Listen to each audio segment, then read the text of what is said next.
सदियों से गोल्ड को एक अल्टीमेट सेफ हेवन माना गया है। एक ऐसी जगह जहां पैसा हमेशा सुरक्षित रहता है।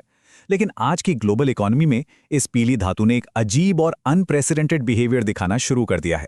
एक ऐसी फाइनेंशियल मिस्ट्री सामने आई है जिसने पूरी दुनिया के बड़े बड़े इन्वेस्टर्स को हैरात में डाल दिया है।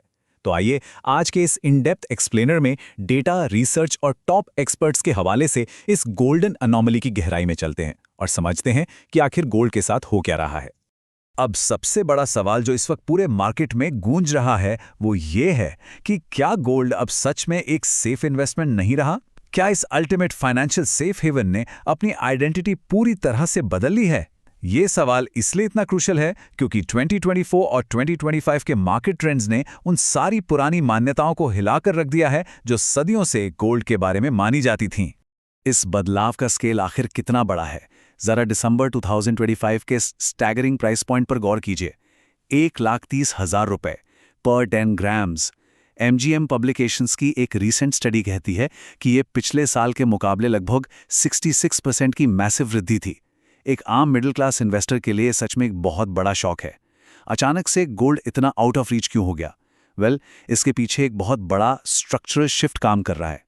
हिस्टोरिकली देखा जाए तो एक बड़ा ही सीधा सा रूल था। जब भी स्टॉक मार्केट क्रैश होता था, गोल्ड ऊपर भागता था। 2008 के फाइनेंशियल क्राइसिस में बिल्कुल यही हुआ था। स्टॉक्स गिरे और गोल्ड एक ट्रू सेफ हेवन बनकर उभरा। लेकिन अर्ली 2026 की रियलिटी बिल्कुल अलग है। ईबीसी फाइनेंशियल ग्रुप का डेटा एक शॉकिंग ट्रेंड दिखाता है। गोल्ड और यूएस स्टॉक मार्केट के बीच का कोरिलेशन अब पॉजिटिव 0.897 तक पहुंच गया है। इसका सीधा सा मतलब है कि अब गोल्ड और रिस्क एसेट्स दोनों एक ही साथ ऊपर जा रहे हैं। ऐसा पिछले दशकों में नहीं देखा गया।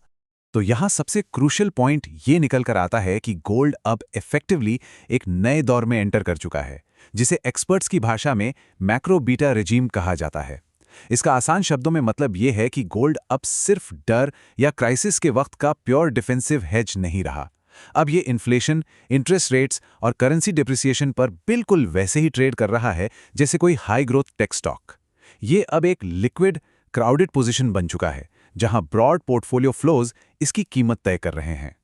ये नया और अजीब ट्रेंड इन्वेस्टिंग की दुनिया के एक बहुत पुराने और लेजेंडरी कॉन्फ्लिक्ट को वापस जिंदा कर देता है। दुनिया के सबसे बड़े इन्वेस्टर वॉरेन बफेट हमेशा से ये मानते आए हैं कि ये धातु प्रैक्टिकली पूरी तरह से अनप्रोडक्टिव है। उनका मानना है कि गोल्ड की कोई इनहेरेंट यूटिलिटी नहीं है। हम इसे जमीन से निकालते हैं और फिर वापस किसी वॉल्ट में बंद करके गार्ड करने के लिए पैसे देते हैं।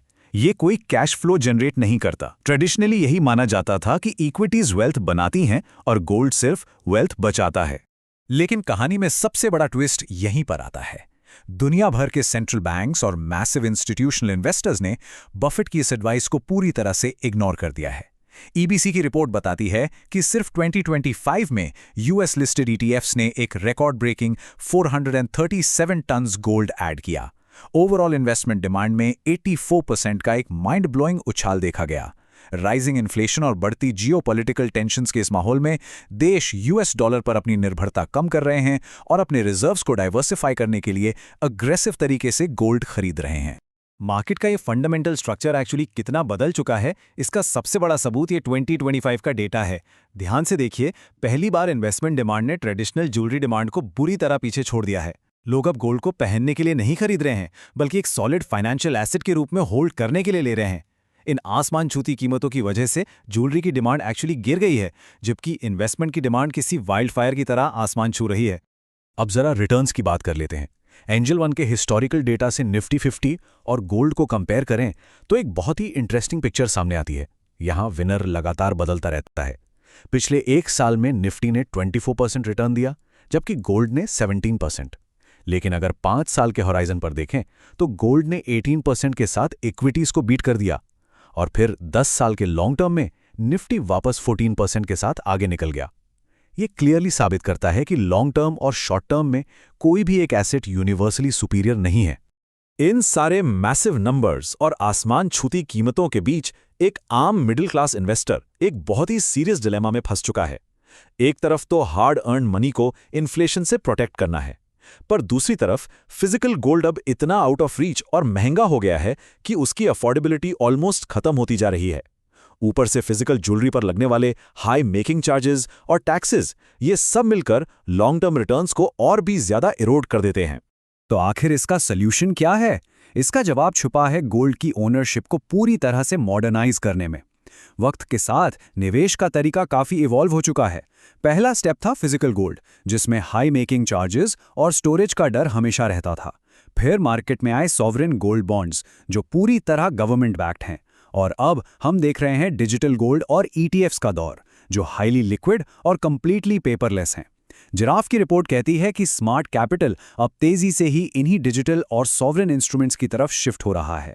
इन तीनों ऑप्शंस के प्रोज और कॉन्स को ऑब्जेक्टिवली कंपेयर करना बहुत जरूरी है। अगर 8 साल तक कैपिटल होल्ड करने की कैपेसिटी है तो सॉवरेन गोल्ड बॉन्ड्स एक बेहतरीन ऑप्शन है, क्योंकि इनमें कैपिटल एप्रिसिएशन के साथ सालाना 2.5% फिक्स्ड इंटरेस्ट मिलता है और मैच्योरिटी पर टैक्स भी एग्जेम्प्ट होता है।